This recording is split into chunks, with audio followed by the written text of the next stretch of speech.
Hi guys, today we'll talk about Mina protocol, so let's get started. Nowadays, big companies with big money aggregates our transaction history. They know how much money do we have and what are we buying. They can use and sell this information without our approval. Why is this all happening?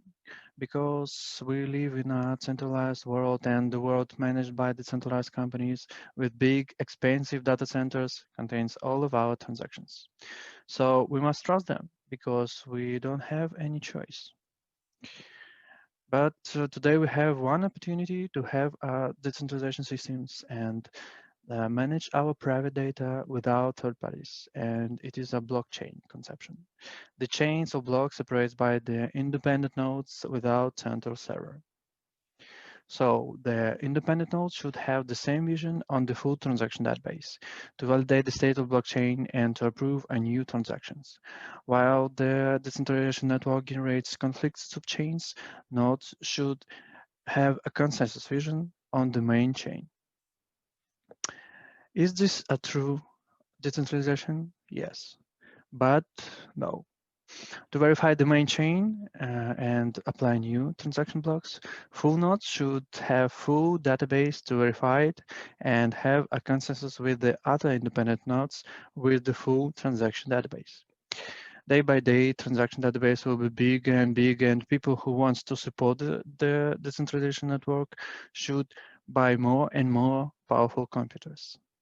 And in that reason, we face one big problem that only few groups of people can support the network. So big money can buy more nodes, big money can buy more stakes and have more hash rate to control our network.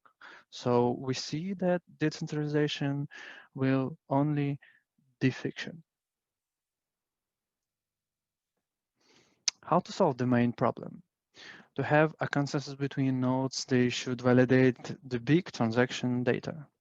And the Mina protocol says, we can compress it. So each independent node can validate only compressed history. So no need to have powerful servers. You may have only a smartphone. It's easy to say, but it's hard to do. The main idea is to use ZK snark technology to compress the state of the chain and transaction block into a little snark. It's like a small certificate that the current state of chain is valid. And we can do this recursively from the Genesis blocks and do this new snark on previous groups of snarks. So at the end, we will have one certificate which tells us that the previous groups of snark is valid and the whole chain is valid too. And this last snark will be very small, so anyone can validate it. So in that way, we get three features. Mina solves the main problem of decentralization. Every person can validate the network because he needs to check only snark certificate of proof. Mina solves the scale problem. No matter how long the chain of transaction is, nodes validate only snark certificates. So, and to compress the transaction history, Mina used ZK snark protocol, which change the information into certificate that this information is valid. So you can hide the transactions for the security reasons.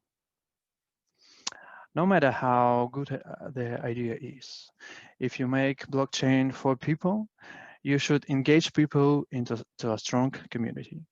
And what do we see in Mina? Big Telegram and Discord community. Many people love the ideas and inspired by the small nodes. They taking part in test nets because they make blockchain for themselves. So if you take a part in Genesis program, strict hold your stake, don't delegate it, deploy your node, make our future in decentralization world. Thanks guys. See ya.